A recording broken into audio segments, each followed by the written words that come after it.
नमस्कार, मैं डॉक्टर अर्पण चतुर्माता। मैं वरिष्ठ कैंसर सर्जन, संजीवनी सीबीसीसी यूएसए अमेरिका का हॉस्पिटल है। मैं आपको कैंसर के बारे में बताना चाहूँगा, कैंसर होता क्या है। सबसे पहले स्टार्ट करूँगा गर्भाशय के मुंह के कैंसर से, जिसे हम सर्विक्स का कैंसर कहते हैं। ये मुख्यतः इंडिया में बहुत ज़्यादा बढ़ा पहले, और इसका मुख्यतः कारण ये था कि पहले तो स्त्रियों में हाइजीन नहीं होना। जैसे हमारी संस्कृति में पहले ये देखा जाता था कि किसी को मासिक आया है तो उसको बोलते थे आप अभी ज़्यादा किचन में मत आओ, संबंध नहीं बनाओ। ये सब जो चीज़ें थी, इससे भी इस कैंसर में बचाव होता था। और दूसरा जो हमारे यहाँ था कि सिंगल रिलेशन, यानी एक पति की एक पत्नी, पति पत्नी का एक पति, और वो दोनों अपने आप में रॉयल होना, मतलब एक उन लोगों में विश्वास होना और बाहर कहीं भी रिलेशन नहीं होना।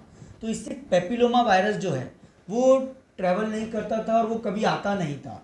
इस कारण से इंडिया में पहले कैंसर बहुत कम देखने को मिलते थे, पर अभी ये कैंसर सब बड़े हैं। इसका कारण पेपिलोमा वायरस ही है, ह्यूमन पेपिलोमा वायरस, जिसकी 4 स्ट्रेन होती है। और गर्भाशय के मुंह का कैंसर 90% या 95% मान के चलिए इसी वायरस से होता है। अगर हमारी ये प्रैक्टिस हमारी संस्कृति से कंट्रोल रहे और संस्कृति से बचा सके तो ये कैंसर हम मुख्यतः बहुत ज़्यादा कम कर सकते हैं। दूसरा कैंसर जैसे स्तन का कैंसर।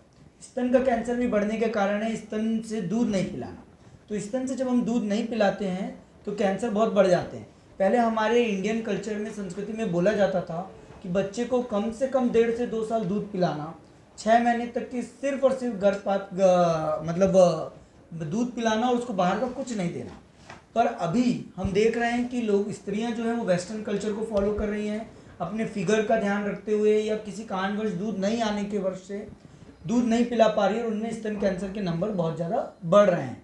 तो इस तरीके से अगर हम हमारी कल्चर, हमारी संस्कृति को फॉलो करें तो हम इस कैंसर से भी थोड़ा बच सकते हैं। तीसरा है कि कई कैंसर HIV होने के कारण भी बहुत बड़े हैं, जैसे गर्भाशय के मुंह का कैंसर, मुंह के कैंसर, लिम्फोमा, ल्यूकेमिया।